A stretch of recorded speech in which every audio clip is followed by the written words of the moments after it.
এক পিস মুরগি মাংস দিয়ে অসম্ভব মজাদার ক্রিস্পি চিকেন কাটলেট তৈরি করে দেখাবো আপনাদেরকে। এক পিস মুরগি মাংস দিয়ে অনেকগুলো চিকেন কাটলেট তৈরি হয়। এই রেসিপি ফলো করে চিকেন কাটলেট তৈরি করলে আপনার চিকেন কাটলেট কয়েক ঘন্টা ক্রিস্পি থাকবে। প্রতি বাইটে একটি অন্যরকম ফিল আসবে এই ক্রিস্পি চিকেন কাটলেটে। এটা খেতে অসাধারণ, বানানো খুবই সহজ। প্রথমে আমি আলু কতগুলো বয়েল করে নিয়েছি। এখানে আমি মিডিয়াম সাইজের 6টা আলু নিয়েছি, নিয়ে এগুলোকে ম্যাশ করে নিয়েছি। আর একটা চিকেন হলুদ আদা রসুন দিয়ে বয়েল করে নিয়েছিলাম। সেখান থেকে আমি এটাকে ঝুরা করে মাংসগুলো নিয়ে নিয়েছি। এখন কাঁচামরিচ কুচি করে নিয়েছি। এখানে আপনাদের প্রয়োজন অনুযায়ী নিয়ে নেবেন। লবণ দিয়ে দিয়েছি স্বাদ অনুযায়ী, বিট লবণ দিয়েছি সামান্য, চিলি ফ্লেক্স 1 টেবিল চামচ, শুকনো মরিচের গুঁড়ো 1/2 চা চামচ, আর এখানে জিরা গুঁড়ো দিয়েছি 1 চা চামচ। ঝুরা মুরগির মাংসটা এখানে দিয়েছি আমি, দিয়ে এখানে ফ্রেশ ধনেপাতা কুচি করে নিয়েছি 2 টেবিল চামচের মতো, আর কর্নফ্লাওয়ার দিয়েছি 1 টেবিল চামচের মতো। যদি আপনাদের প্রয়োজন হয় একটু নিতে পারেন। খুব ভালো করে ম্যাশ করতে হবে যেন প্রতিটা মশলা সুন্দর মতো যায়। এখানে ম্যাগি নুডলস মশলা দিয়েছি 1 প্যাকেট, দিয়ে ভালো করে আবারও ম্যাশ করে নিয়েছি। নিয়ে আমি এখন একটু লম্বাটা শেপ করে নিয়েছি। আপনারা চাইলে যেরকম গোল শেপেও করে নিতে পারেন, যেহেতু কাটলেট তাই লম্বাটা করে নিয়েছি।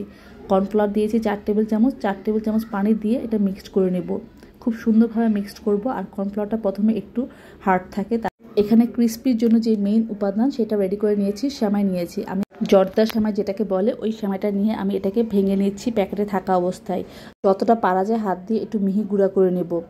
আপনারা এখানে ব্রেড কামও ইউজ করতে পারেন, তবে ব্রেড কাম থেকে এই সেমাই দিয়ে করে যতটা ক্রিস্পি থাকে ব্রেড কামে কিন্তু ততটা থাকে না।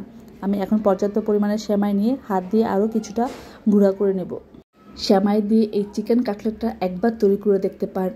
এটা যে খাবে সেই আপনার প্রশংসা করবে। এটা এতটা অসাধারণ। কাটলেট শেপে যেটা তৈরি করে নিয়েছিলাম সেটা প্রথমে আমি কর্নফ্লাওয়ার ডোতে দিয়ে নিব, দিয়ে সেখানে আমি 2 বার গুঁড়িয়ে নিচ্ছি। গুঁড়িয়ে নিয়ে এখানে আমি সেমাইয়ের উপর দিয়ে কোটিং করে নিব। এটা করাটা কোনো বেশি ঝামেলা না, একদম উপরে জাস্ট আপনি প্রেস করলে সুন্দর মতো লেগে যাবে। চারপাশে সুন্দর মতো ভালোভাবে লাগিয়ে নিয়েছি। আমার সবগুলো এভাবে এক এক করে রেডি করে নিচ্ছি। আপনারা অবশ্যই দেখে বুঝতে পারছেন কতটা ইজিভাবে লেগে যাচ্ছে। আমি দেখাচ্ছি। এটা কিন্তু আপনার ব্রেড কামের মতো ফ্রিজে রাখতে হবে না, সরাসরি আপনি তেলে ভাজতে পারবেন। আমি এখন রেডি করে নিয়েছি, ডিপ ফ্রাই করে নেব। তেলটা খুব বেশি গরম হয়নি, মিডিয়াম আছে আমি এটাকে ভেজে নেব। মিডিয়াম আছে ভাজলে উপরটা খুব সুন্দর ক্রিস্পি হবে। যেরকম পছন্দ সেরকম কালার পর্যন্ত অপেক্ষা করবেন। আমি এরকম কালারে চেয়েছিলাম, ঠিক এই পর্যায়ে উঠিয়ে নিয়েছি। বাদামি কালার হয়েছে। আপনারা চাইলে আরও হালকা বা আরও বাদামি কালার করে নিতে পারেন, তবে এটাই পারফেক্ট কালার। মাশাআল্লাহ, যেরকম সুন্দর হয়েছে দেখতে, খেতেও কিন্তু অসাধারণ।